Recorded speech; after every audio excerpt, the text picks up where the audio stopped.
నమస్తే, welcome to KK news. నేను శ్రీదేవి. ఏపీలో కాంగ్రెస్ బలోపేతం అవుతుందా? ఆ పార్టీకి ఛాన్స్ ఉందా? షర్మిలతో అది సాధ్యమేనా? ఇప్పుడు పొలిటికల్ సర్కిల్లో ఇదే చర్చ నడుస్తోంది. ఎన్నికలకు ముందు షర్మిల పిసిసి అధ్యక్ష బాధ్యతను స్వీకరించారు. దీంతో కాంగ్రెస్ పార్టీకి మైలేజ్ వస్తుందని అంతా భావించారు.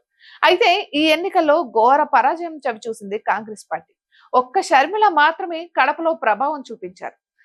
1,50,000 వరకు ఓట్లు సాధించగలిగారు. మిగతా చోట్ల కనీసం డిపాజిట్లు కూడా దక్కలేదు. పోనీ ఎన్నికల తర్వాతైనా పుంజుకుందా అంటే అదే కనిపించడం లేదు.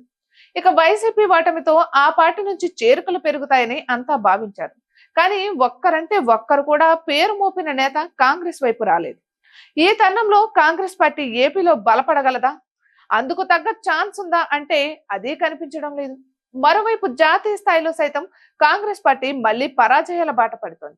దీంతో ఆ ప్రభావం ఏపీ లాంటి రాష్ట్రాల్లో పడుతోంది. అయితే ఎక్కడా లేని విధంగా ఏపీలో పూర్తిగా నిర్వీర్యమైంది కాంగ్రెస్ పార్టీ. దానికి జవసత్వాలు నింపడం షర్మిల వల్ల కూడా కాలేదు. దీంతో ఏపీపై కాంగ్రెస్ పార్టీ ఆశలు వదులుకుంటోంది.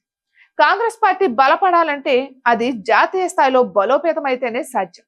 ఎప్పుడైతే జాతీయ స్థాయిలో కాంగ్రెస్ పార్టీ మంచి ఫలితాలు కనబరుస్తుందో ఆ మరుక్షణం ఏపీలో కూడా కాంగ్రెస్ పార్టీ యాక్టివ్ అయ్యే అవకాశం ఉంది. వైసీపీ ఘోర పరాజయం తర్వాత కాంగ్రెస్ పార్టీ సాధారణంగా బలపడాలి.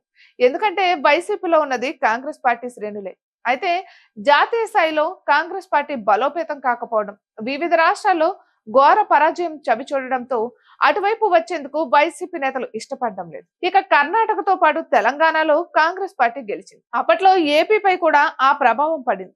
వైసీపీలో సైతం ఒక చేంజ్ కనిపించింది. 2024 ఎన్నికల్లో వైసీపీ ఓడిపోయిన కాంగ్రెస్ రూపంలో ఒక ప్రత్యామ్నాయం ఉందన్న ధీమా నేతల్లో వ్యక్తమైంది. కానీ సార్వత్రిక ఎన్నికల ఫలితాల తర్వాత ఆశలు సన్నగిల్లాయి. అటు తర్వాత జరిగిన వివిధ రాష్ట్రాల అసెంబ్లీ ఎన్నికల్లో కాంగ్రెస్ ఓటమితో తమకు ప్రత్యామ్నాయం కాంగ్రెస్ పార్టీ కాదని తేలిపోయింది. అందుకే షర్మిల ఎంతగానో ప్రయత్నిస్తున్న కాంగ్రెస్ పార్టీకి మైలేజీ రావడం లేదు. షర్మిల కాదు, అంతకంటే చరిష్మ కలిగిన నేతకు పగ్గాలు అప్పగించిన కాంగ్రెస్ పార్టీ మాత్రం ముందుకు వెళ్లలేని దుస్థితి. ఇటువంటి మరెన్నో వీడియోస్ కోసం కేకే న్యూస్ తెలుగు ఛానల్ ని సబ్స్క్రైబ్ చేసుకోండి.